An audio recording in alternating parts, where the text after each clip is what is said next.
CNFers, The Frontrunner is officially out. I like to think I don't ask for much, but whatever. Now is the time to buy a copy or three. If you read it, you know the drill. Need ratings and reviews. I won't read them because I don't want to be driven insane, but that's the world we live in. Ratings and reviews. Your call to action to support the book. Me and ye ol' CNF pod. We don't want the security camera footage of a person's life. We want the Real Housewives edit.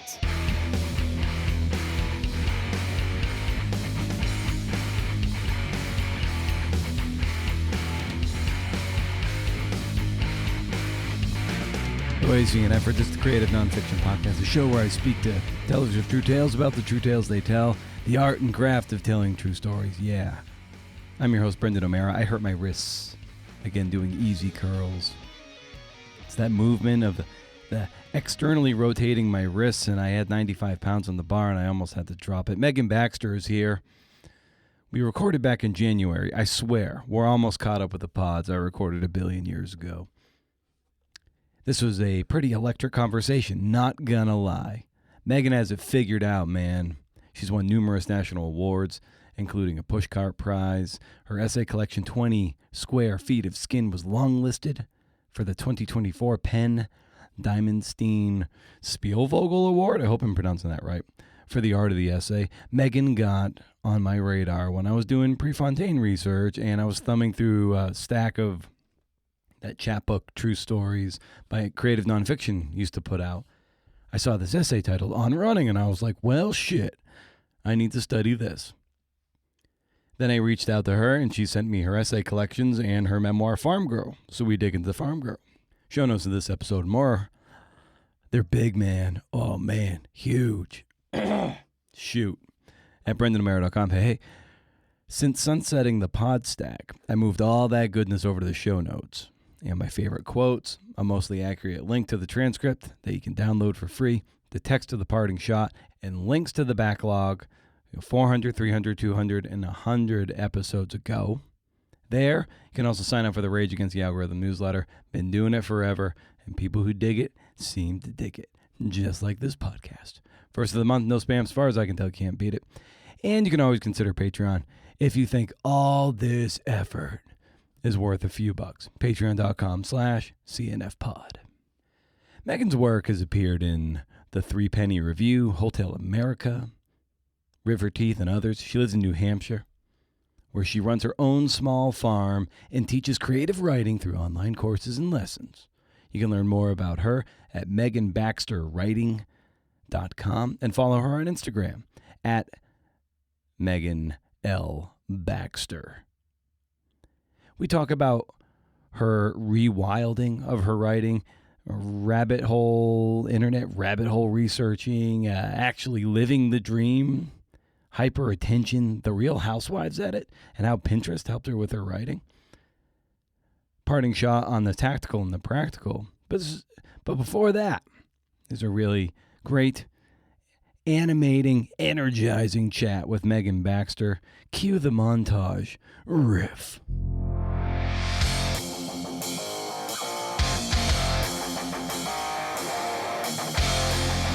For me, it was like this record scratch moment. Oh man, I wrote that. But I'm also perpetually in fear of a moment when I don't have an idea. This is going to have to interest somebody somewhere other than me.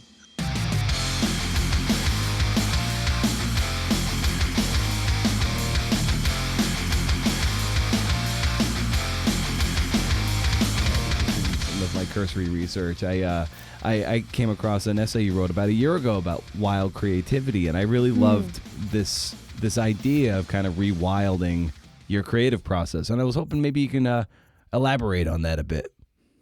Yeah, so I'm in an interesting, wonderful situation in my life that I actually have a pretty seasonal job, which is just rare in today's day and age. But I teach remotely, as I've said.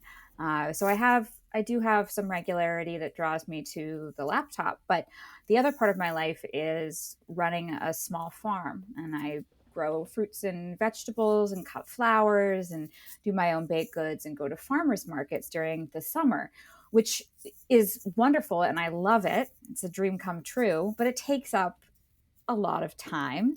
So during that growing season, I don't have the energy to be creative, and I simply don't have the time. And as I was establishing my farm and kind of putting together the schedule that I have today, I had a lot of guilt around the fact that I would not be in a creative space for months out of the year, sometimes 10, 11 months even. And that guilt made it really hard for me, even when I did have the time to sit down and do something and be creative. And I started to really dig into what it was that was making me feel so wrong about not being a writer every day or every month or every year, every season. And I think part of this concept, the write every day concept, which writers hear all the time. It's one of those things you're told by every writing teacher. And I'm certain that there are people for whom that works really well. But for me, one, it just doesn't fit with my schedule. And two, I don't want my writing to feel like a 9 to 5. I want it to feel like what it is, which is a passion, and to be able to come to it with that same sort of energy, not with the, go get yourself a cup of coffee and slog to your desk and sit down and, gotta write today, because that's what I do every day. Yeah. So this idea of making time in unconventional ways. So for me, that means being deeply creative for several months and then not as much for the rest of the year, has really transformed my process and also made me very productive. So for instance, this year between Thanksgiving and right now, I finished a novel and 30,000 words into a new book draft. So I've also learned in this rewilding experiment that so much of our time as writers takes place off the page as we're thinking about our concepts, as we're doing research. And when I actually do come to the page and have a chance to actually type out these ideas, I've done so much pre-writing over the course of the previous season that the draft comes really easily to me. What does pre-writing look like for you? It looks like a couple things. And right now, I will say, I know we're talking about creative nonfiction, but I am now only really writing fiction. So my process right now, the pre-writing, tends to involve a lot of research, that just because of the topics that my books include. So that's a lot of reading, a lot of those fun rabbit hole internet searches, listening to different audiobooks and podcasts, and creating outlines, lists. I love using Pinterest. That's been something that I've really embraced for these longer fiction drafts. There's many ways that I go about it, but I think the other part of the pre-writing for me has always been this sort of internal draft, just thinking through character and narration voice in my head. And of course, while I'm farming or running or being outside, as I am most of the year, you have a lot of that open headspace, that time to really do deep thinking. And that's been, I think, the best correlation between other parts of my life and then actually sitting down to draft, is having that headspace and that open time to think about writing. How long did it take you to cultivate that sense of patience to allow that fallow period to regenerate some of that energy, so you could come to the writing with a real sense of urgency and energy? Yeah, I like the word regenerate. I will say a couple years. My writing process has changed drastically depending on my employment and my living situation and many other things. For me, it's also just confidence and knowing that it's still there, and knowing that you are a writer when you are not writing as well. So that's that's something I remind myself of. But the confidence and the desire to push ahead with the draft, I think that's a daily challenge for creatives. But I've also learned on the other side that when I do force myself to come to my desk, when I haven't done that pre-writing, when I haven't had a chance to what I call fill the well, so what you're refreshing all of that creativity, my writing is really stagnant, and it's not worth it. It becomes just this exercise in putting words on the page. So knowing that there is no benefit to coming and forcing a draft when I haven't thought through it or when I'm not in the right mindset has also helped me have that confidence to wait and just bide my time for when I have that opening in my schedule. Yeah, and there's I think a lot of people who listen to the show, and certainly a lot of, say, mid-career writers or even people trying to get their start, they've got their day job that they have to thread things around, and sometimes there is a shame that comes with that because the writing isn't the thing supporting them, and I think there's an idea, certainly a social media ethic, that makes it look like writers or even people who publish just haphazardly, it makes it seem like that is the entire thing, and then it just makes everyone feel kind of less than.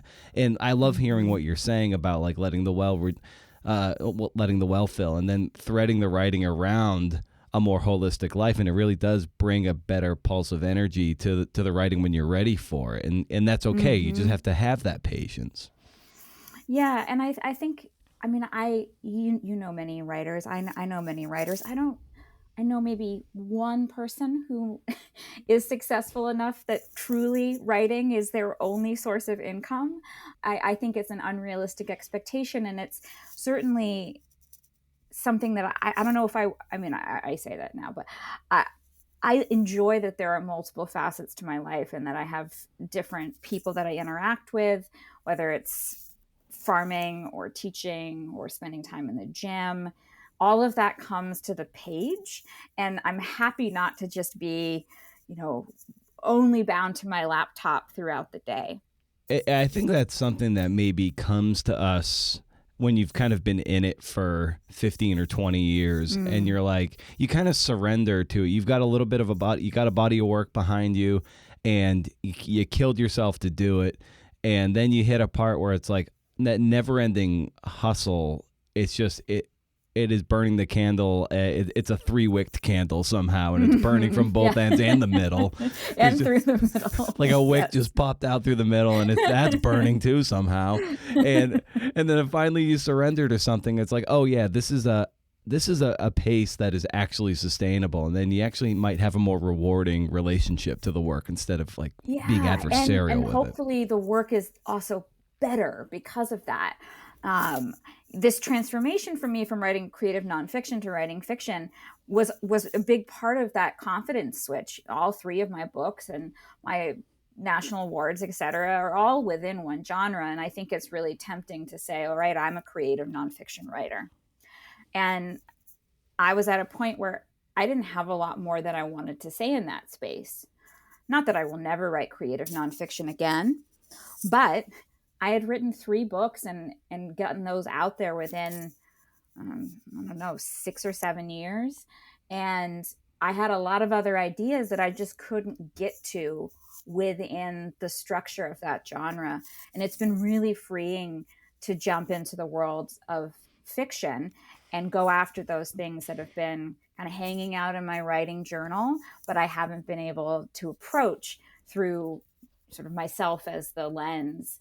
And I think a lot of that comes with, I don't know if I want to say mid-career, because that makes me feel maybe a little bit more established than I am, but it definitely comes with confidence to know that you can try a new thing and hopefully find success within it. What I liked about this Rewilding essay also was the sense of, I think, you're also wrestling with this idea that kind of like the dream came true. And I think for a lot of people that never-ending striving of reaching that dream kind of keeps you going, keeps the momentum going. And I don't know if a lot of people know what to do if they actually achieve it, or what that feels like to kind of achieve it and reconcile with like, oh, I kind of did it. Now what? So like, how did you like reconcile the feeling of like, oh, here I am, around, late 30s, 40, like, and it kind of happened. I think we all have those big dreams, which are almost too embarrassing to say out loud about our writing. And I certainly have a lot of hunger still for that next level of publishing success. The other dream that really came true for me is my property, and having the chance as a woman who lives by herself and supports herself in my late 30s to buy land, build a house, and structure a life around this land. That is a dream that I really did not know would come true in the way that it did. And I've been very lucky with this property and what I'm able to do on it, and the design and the input that I have put onto my little homestead practice. And I guess I see it less as a dream come true as having a system finally in place that works. I know that's so practical, but have always worked outdoors, and I spend hours of my time, even on a disgusting cold day like it is today in New Hampshire, outside walking with my dog. Have some brush clearing and some logging work that I need to get done before spring, and that all feeds into the well. And I actually feel more like I'm just getting started. Like I've laid the groundwork for what I really need to move into a period of even deeper and more impactful creativity. In what ways does the physical, be it like exercise, getting outside, doing that kind of brush clearing and that degree of yard work and property management, how does that inform your creativity and the art you do? I think it's deeply connected. I've always had a lot of physical energy. I was the kind of kid that was out honestly doing the same kind of stuff that I am now, clearing trails and setting up gardens and building forts. And I always have enjoyed moving and learning skills with my hands, physicality, and whether that's on farm work or in the gym or on the running trail, has always been a place where I'm able to do deep thinking and deep creativity by, some people talk about how it's a meditative state or you're zoning out. And I actually think it's a different thing. I think you're actually just paying really close attention, and you're not able to do that, right? If I'm operating my chainsaw, I am most certainly paying a lot of attention to the world around me. And it's that hyper attention, whether it's figuring out where you're going to put your feet on a trail run so you don't twist an ankle, or where I'm going to fell a tree. That is where I think I end up being the most creative, only because I'm so present. The other thing that it informs is my content. So I am someone who writes a lot about the body. And I also am a person in my fiction world who develops characters that are either involved in the same sort of professions that I have been, or who are engaged in some kind of pursuit that is very physical, and that the body becomes a central point too. And I think it's very tempting for a lot of people in the contemporary world to feel distanced from their body and from the natural and physical space around them. And that's something in my work that I really want to bring people back to. Yeah, and speaking of, running and trail running and stubbing your toe on a root or something, I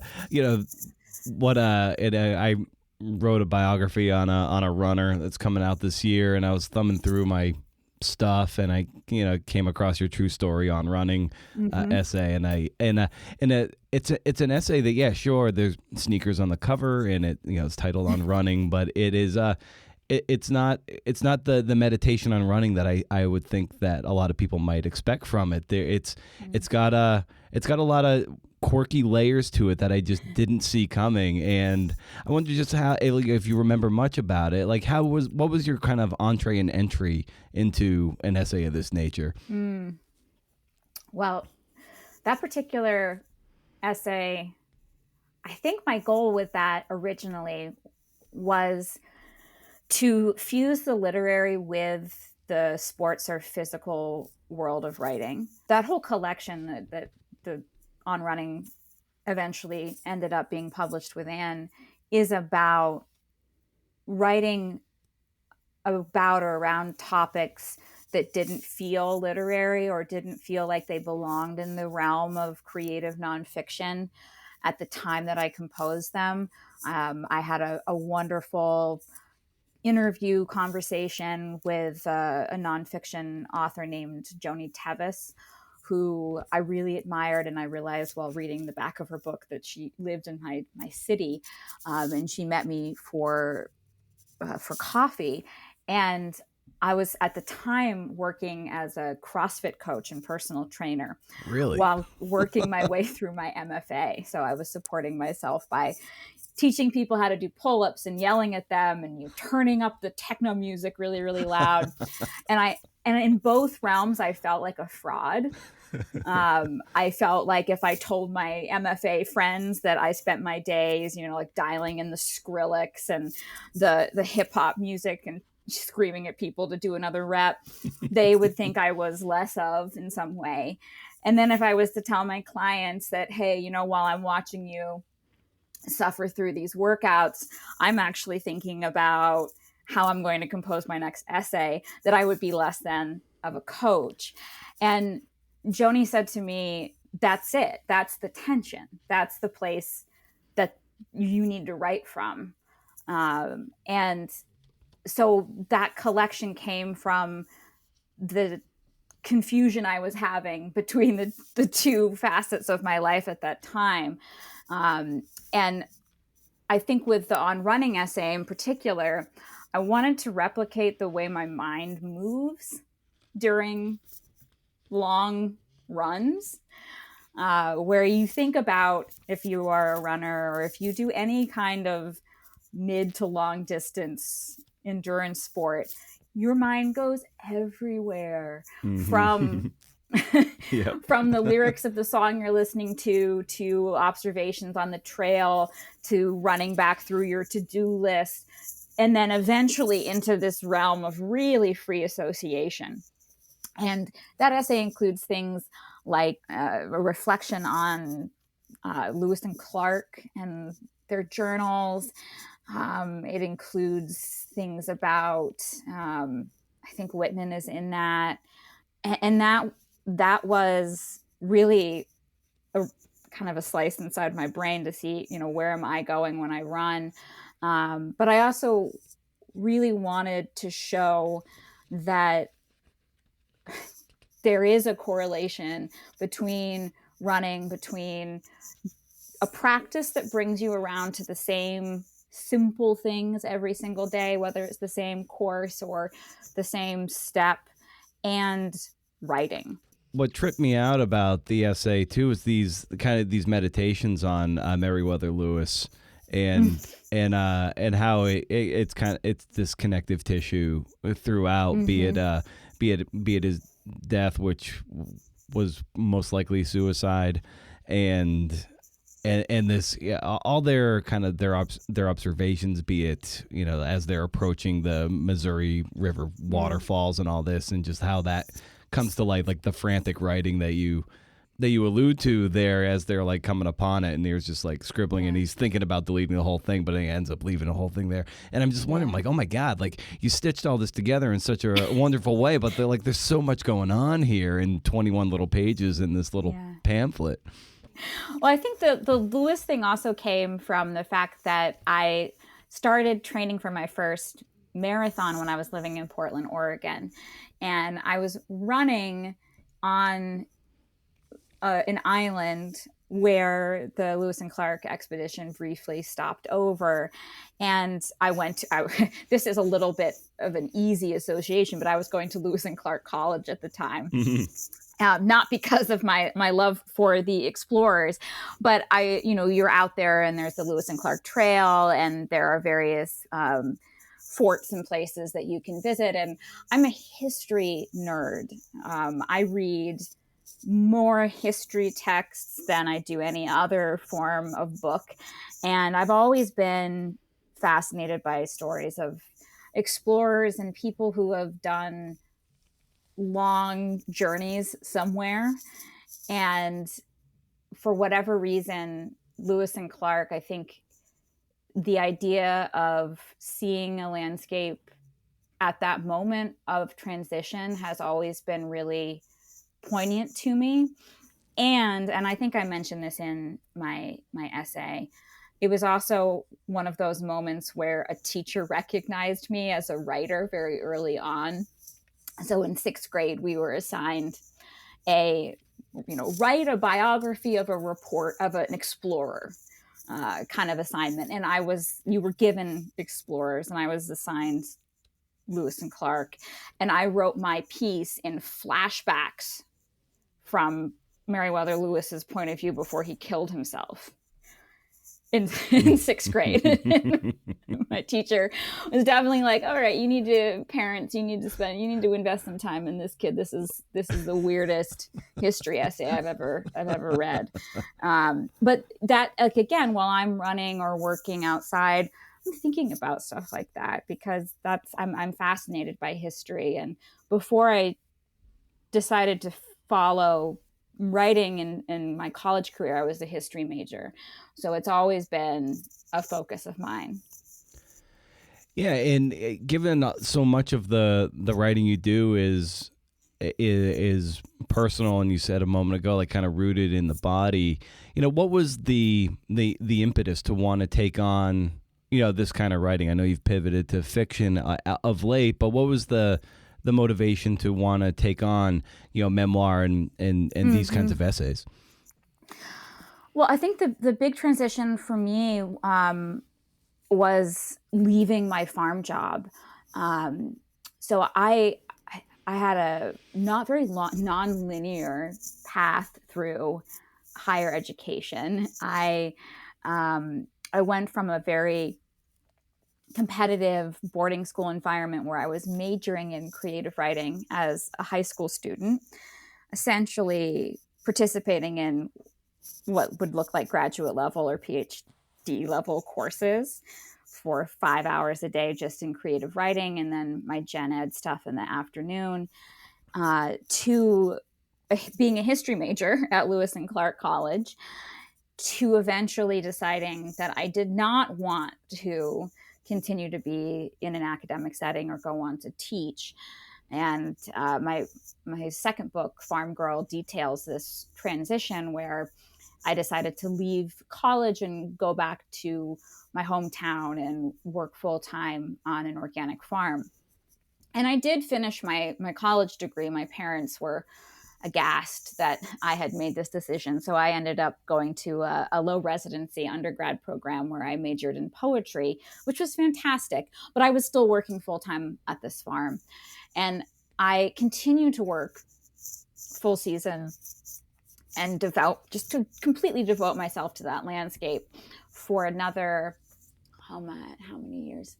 Maybe 8 years. Oh, wow. And I didn't write at all. In the middle of that, I went to Breadloaf on a poetry scholarship and had, I think, the opposite reaction that people are supposed to have at conferences like that, where I decided I do not want to write. I don't want to be a writer. I want to just go back to being a farmer. I don't want to be around all these writing people. I just want to be outside and do physical work. So I was really focused on my career there. And eventually, as I think happens in a lot of jobs, I climbed the ladder to a point where I was no longer doing the thing that I had started the job because I loved. I was a manager and hiring, and I had 40 to 50 people working under me, and that is that's not the romance that people look for in a farm job. And I eventually ended up making a big life change. I quit the job. I moved way out of state down to South Carolina. And I then decided after that move that I wanted to go back and pursue my MFA. So it was in that time period where I was not in my landscape. South Carolina is very different from New Hampshire. And I was thinking back to the farm that I started to want to write nonfiction. And I made that switch from poetry to nonfiction because I wanted to tell my story as it connected to the land there.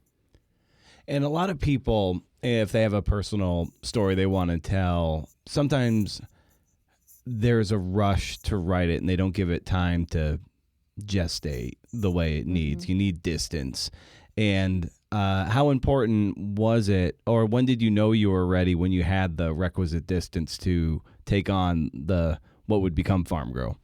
Well, I think Farm Girl is the book that taught me the most about writing. I rewrote that book 8 or 9 times entirely. It was a novel at one point. It covered decades at other points. It went through a lot of revision.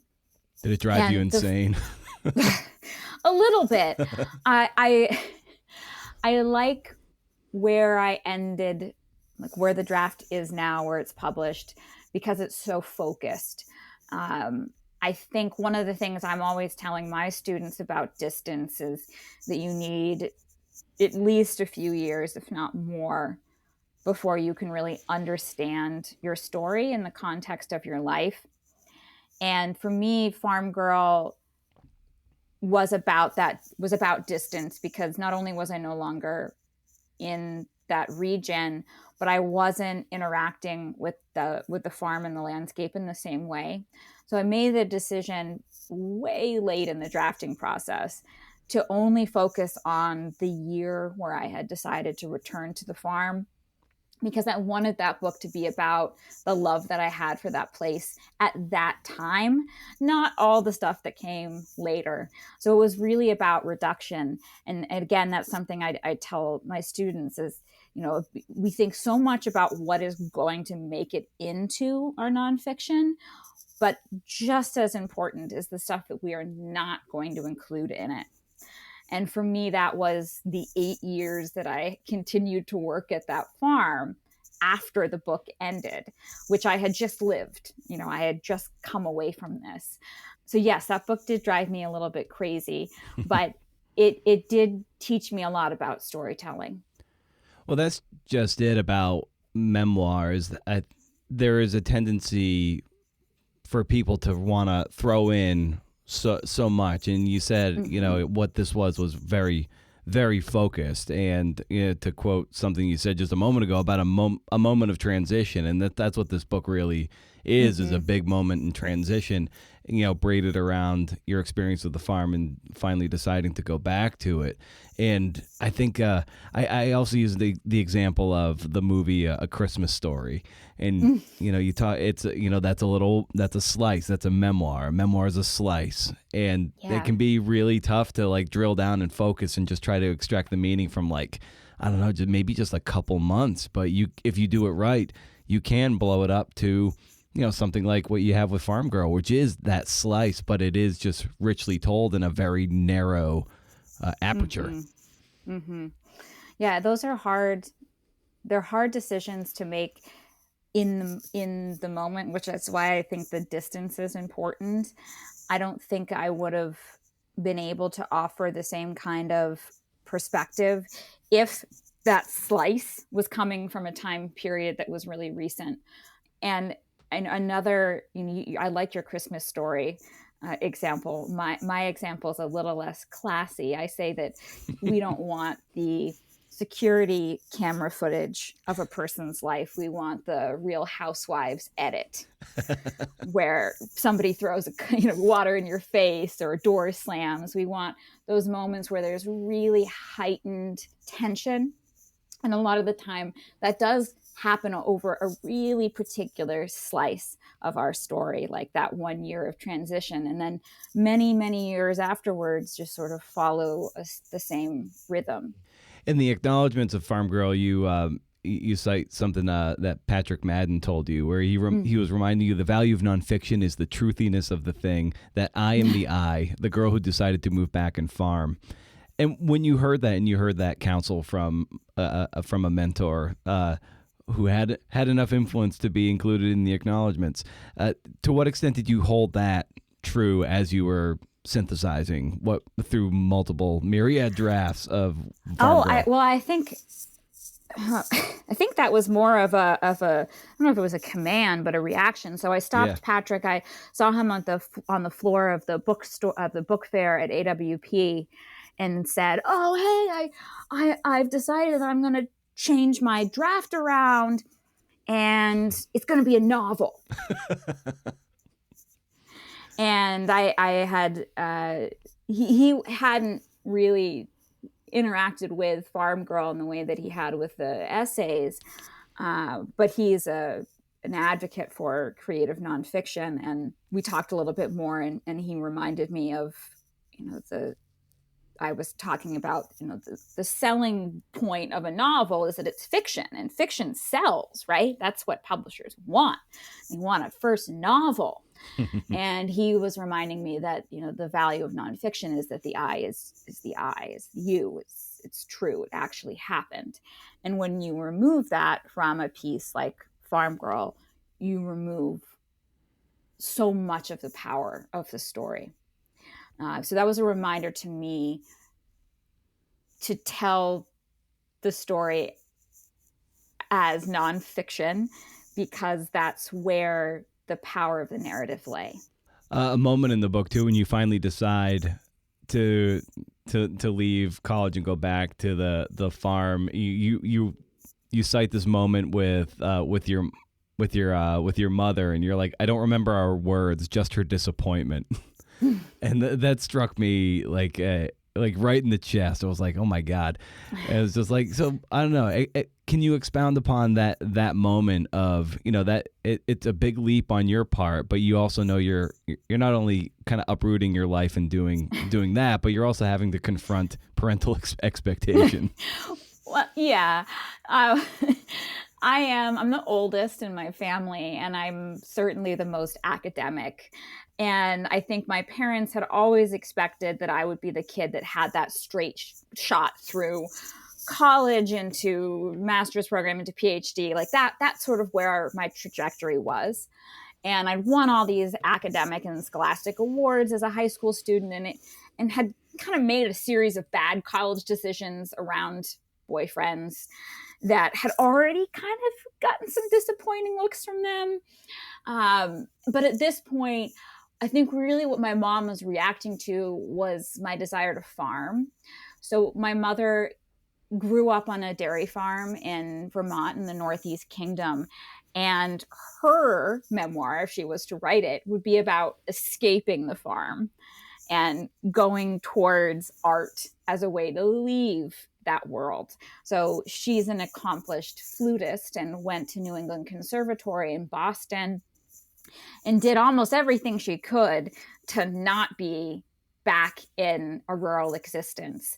So I think for her, it was very much about the fact that my story seemed to be the complete opposite of hers, and that she had seen how challenging farming really is. And I will say I am not, dairy farming is a completely different structure and setup to one's life, but she had seen how much work that was and how financially challenging that was and how hard it was on the body.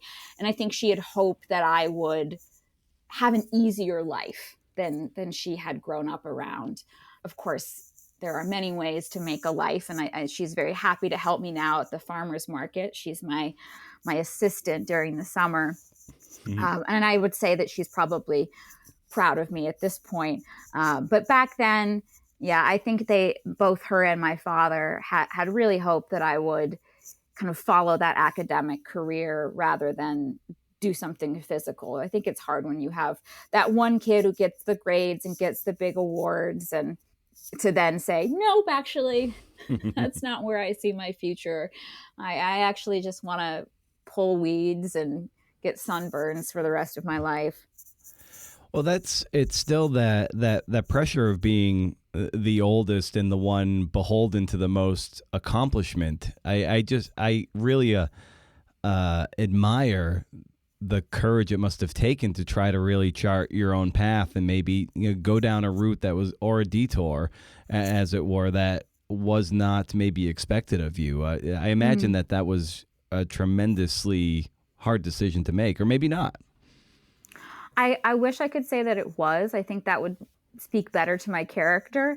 But I've always been very independent and very happy to strike off on my own. I was the kind of kid that ran away all the time, not because I had a hard life, but just because I wanted to live on my own in the woods at the age of 4. And, I think for me, I've always, my problem has been that I've always followed my passion, and sometimes that it doesn't make for the best career moves. But looking at that decision, choosing to leave Lewis and Clark and work on the farm full time, I think the payout is where I am now. It's been a long path to get there, to have created this sort of nuanced life between farming and writing and teaching, but I've made it. It certainly wasn't the easy path that I think every parent hopes their kid ends up on, though. I think that's important to underscore how, and you said this a little while ago about a nonlinear path, and I always go back to AC/DC saying it's a long way to the top if you want to rock and roll. And it's so true. Like, we want to think that it's just a very sequential thing, but I mean, it is so haphazard and a tangled knot of bullshit to get where you want to go. And yeah, when you get there, and and you never quite fully arrive. And I think that's an illusion too. It's just, you almost have to embody the spirit of it. And then it's kind of like, okay, it's a bit woo-woo, but there isn't like I really touchdown. have to stay hungry. Yeah. And this comes back. I know you write a lot about athletes and sport, and I'm just finishing a book now about big wave surfing, which is a topic I never thought I'd get into. But I do think you always have to have that thing, that whether it's, wanting to do something bigger or more. I can't imagine ever feeling like, and I have actually in my life, which is why I left the farm, that feeling of, okay, this is it. Now we're just going to hit the replay button for the next 60 years. And that's it. That's a life. So, I think that part of that is a restlessness. Part of that is an embarrassing amount of ambition. But I've learned that's okay to ask for of the universe if you want to get really woo-woo. Because if you don't, then you don't end up getting even close to something. So I tell my kids to, shoot for the moon. And if you miss, then, the worst that can happen is that you landed somewhere really high, just not on the moon. Yeah.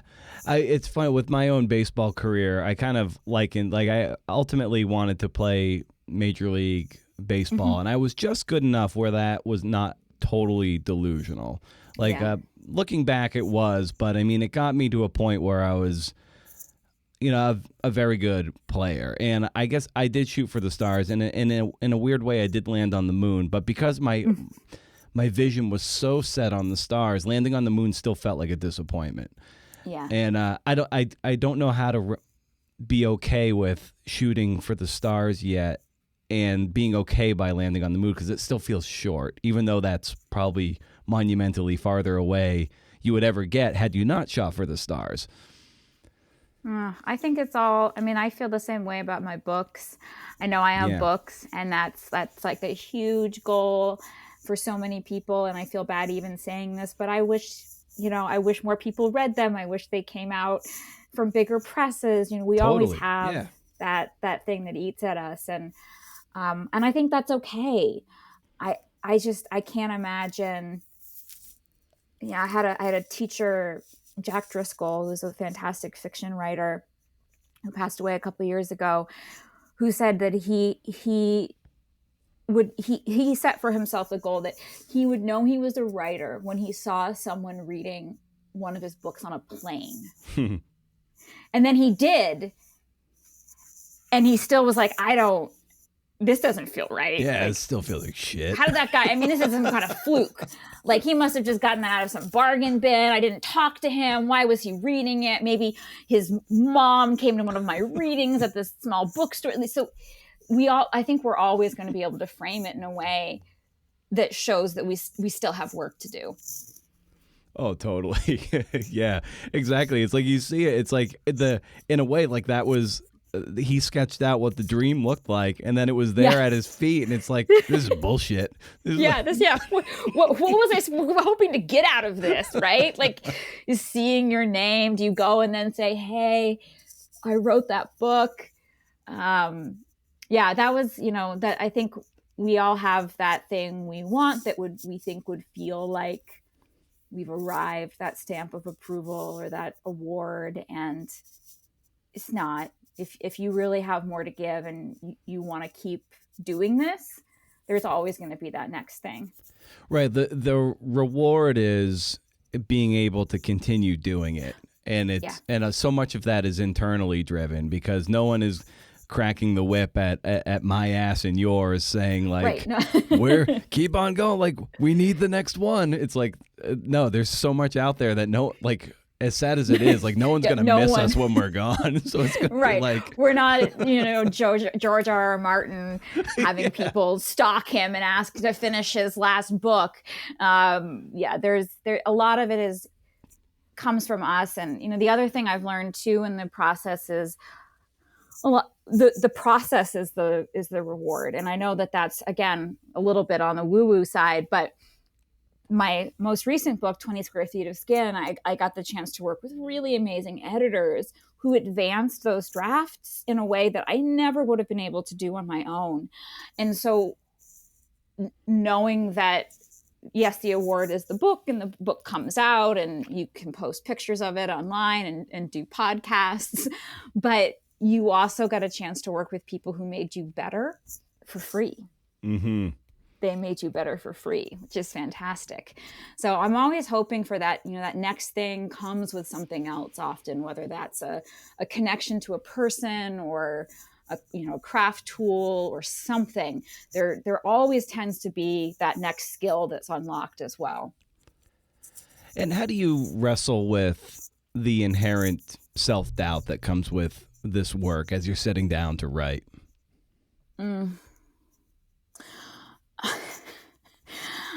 Blind confidence, some really good pump up music, some of that CrossFit soundtrack. Well, so this is, I know you'd asked for me to come up with a recommendation. This is probably the nerdiest and most obscure recommendation.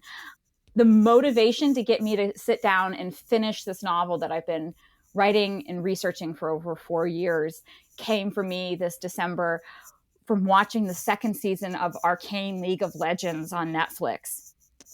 All right. Not what you were expecting to hear, probably. Nope.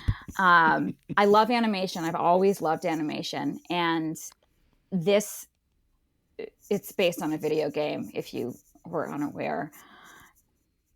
The story is so complex that at the beginning of the season, I was almost going to stop watching. I was like, there's no way they can pull this off. And they did in the last episode. And I watched that last episode like 4 or 5 times in a row. I was so impressed by the storytelling that happened there. And that was the motivation for me. I think part of that is, people seeing or being exposed to craft that impresses them. And some people get that from being in creative environments where they interact with competitors essentially on a daily basis. I think of my friends who work in a university setting and, are with other writers that push them forward. a lot of the time for me, it's seeing people just kill it in other realms and want to be able to do that on my own, whether that's creating a really badass animated show or, I don't know, Beyonce dropping her album this summer. Mm-hmm. There's a lot of things where I'm like, whoa, like, you killed it. And that gives me a lot of motivation to sit down and try to like get to that energy if I can. Yeah, and I think it's a good practice, at least certainly for me in the way I'm wired, to look to other artistic media to get that inspiration. Because if I look too close to what I do, I have a tendency to get like kind of jealous, and I get a little angry. And so sometimes I'm like, oh, fuck you. And or you get a little bit like, okay, I'm just going to rehash this. Yeah. You know, I think that we have to be very aware of our influences. And I'm the kind of writer where if you said, okay, you like John McPhee, great. Let me write you a essay in the style of John McPhee. I slip into that very, very easily. And I won't say that I don't read in the genre that I'm writing at the time. I've learned to be able to do that, but I do seek actively to put other stuff into that well, besides, you know, I'm working on a novel, great, it's just going to only be novels. Mm-hmm. I really want to put other things in there. I create playlists for my projects, and those playlists can be incredibly varied, as you can probably guess. From the CrossFit pump up music to folk and classical music. My mother's a classical musician. Just a whole mix of things. That for me has been the key, is this mix. Nice. And there's a line from Farm Girl that I love that where you said, like, as the weather changes over and the season's compass points towards stillness. And that kind of harkens back to the start of our conversation of leaving time for that fallow regeneration, if you will. Yeah. Since you have vast periods of stillness like that, and that way you can attack the writing when it's time. How are you curating, or at least maybe collating the ideas and everything that comes your way in that still time? And keeping that straight, so when you are ready to write, you're like, hey, it's here, it's ready, and I'm ready to just take off like a rocket ship. I have a lot of different journals. I think all writers are guilty of this. I have way too many journals. I have several. I have like a little pocket-sized moleskin that has a soft cover that can fit into just about any pocket, and that comes with me wherever I go, and contains really just notes. And then my process is to go from that into another larger hardcover journal where I collect the notes that I find important. And then that might then go into a story or not. But if it's a line in particular, ideas I'm pretty good on. I have unfortunately, this is another one of those bragging things. I have an almost perfect memory. I can remember almost anything that I've ever said or anyone else has said to me or I've read. So I don't often forget ideas, but if it's a particular line, I will, go and put that down because that might slip away. The novels have been very, as I mentioned at the beginning, very researched heavy. So I do spend time laying out timelines and investing in books and research trips and so on, just to start to internalize all of that stuff for the writing. But it is like sloppy notes to less sloppy notes to maybe a draft, maybe not. And then just holding on to all of that stuff. I don't ever get rid of a notebook. It just goes into the closet and it's there if I ever did want to find it and extract something from it.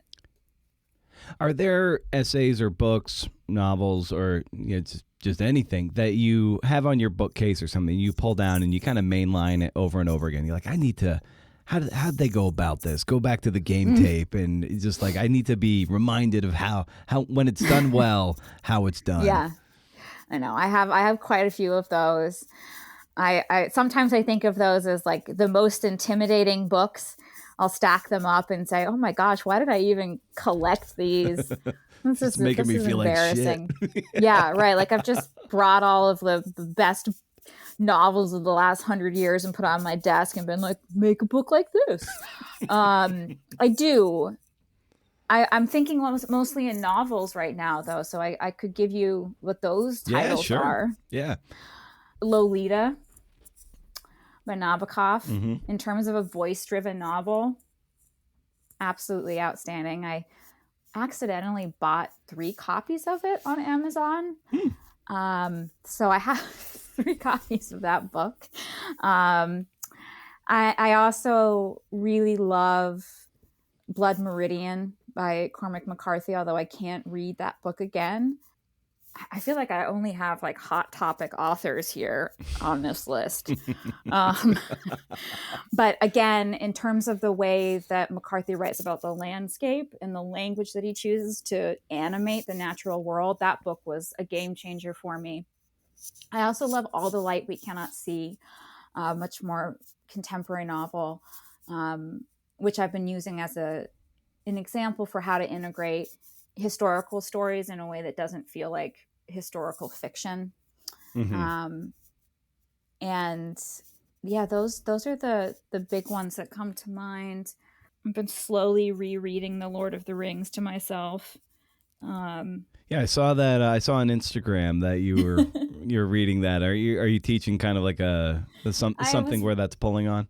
Yeah, I was writing a fantasy fiction course, and The Lord of the Rings is I think for many people kind of an entry point into books. And my father read me The Hobbit and The Lord of the Rings out loud when I was a kid, as well as many, many other books. I was very sick when I was little. I had horrible asthma and was always hooked up to a nebulizer. You had to like breathe through a hose. And so my father would read to me during my treatments. And that was like, I really became engaged in character and story from that book. And I wanted to get back into it and to see what it was like to read as an adult. And also just to give myself a refresher before composing this class. Well, that's cool. And I think a great lesson for that fantasy teaches you that it can really extrapolate to even nonfiction, which you do with Farm Girl, is this idea of world building, you know, and be it fantasy, be it a memoir. Like you took me to a farm that, you know, and I've worked in landscaping and other like grunt jobs, but like you took me to the farm in a very specific way that felt very immersive and like departure from my own experience that was just illuminating and very enjoyable to be around. And it's just like, I think that's a key element to any nonfiction. It's like, you're not making a world up from whole cloth, but there are so many worlds nonfiction can inhabit. And like, so I think that's a really good lesson to pull on. Yeah, I think we often forget that our world isn't the world everyone else lives in. And we have to do that work as a memoirist or creative nonfiction writer in general to tell people what that looks like, whether that's because we have an interesting career or we live in a way, you know, I live in a pretty rural existence, which isn't truly extraordinary, but it's not the way that many people live. We need to take the time to build those details on the page so that our readers will understand where we're coming from. Absolutely. Well, Megan, I want to be mindful of your time, and you already hit the recommendation, so we don't even need to close out the conversation with that, which is usually my hammer at the end of these conversations. So, but this is awesome. This is so great. I'm so glad we were able to have this conversation, talk about, you know, just your work and how you're approaching it, and I look forward to doing this again sometime down the road. So, thank you so much for the time. Thank you, and thank you for your wonderful questions. It's been fantastic speaking with you.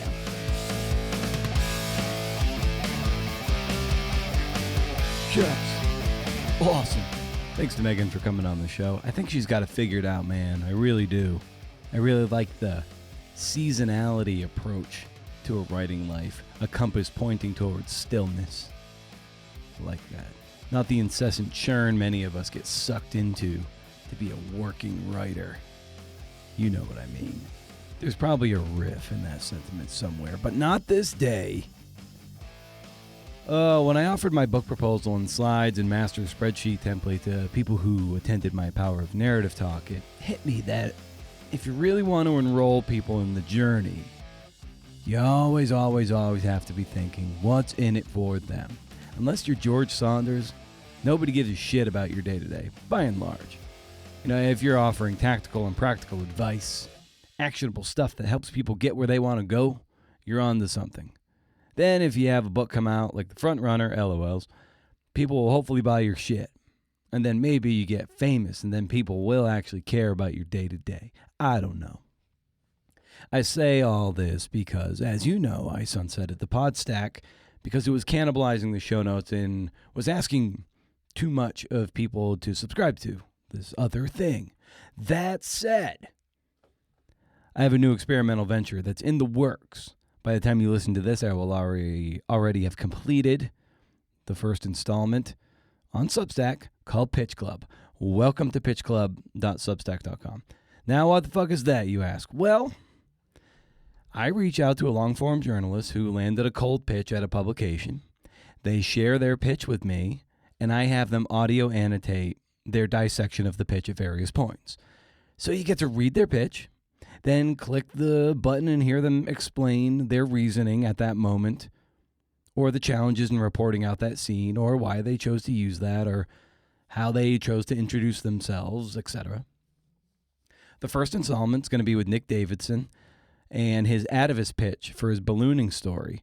It's a little over 1,500 words of a pitch, and I'm going to ask him some questions and get him talking. And then I'm going to edit myself out, so all you hear is Nick talking you through it. You get to read what a successful pitch looks like and listen to the writer walk you through and analyze what they did. It's a masterclass that is not theoretical. These are winning pitches you can model. Of course, I'll link up to the story too, so maybe you can see the difference between the pitch and the story. It's a lot like Song Exploder. You know, that's the idea, to explode a pitch into its components and help you get better at landing pitches so you can do work you're proud of for the publications you most want to write for. Now, it might be once a month or it might be bi-weekly. I don't know yet. I'll probably start with once a month to get my legs under me. Who knows? It could just be whenever I feel like it.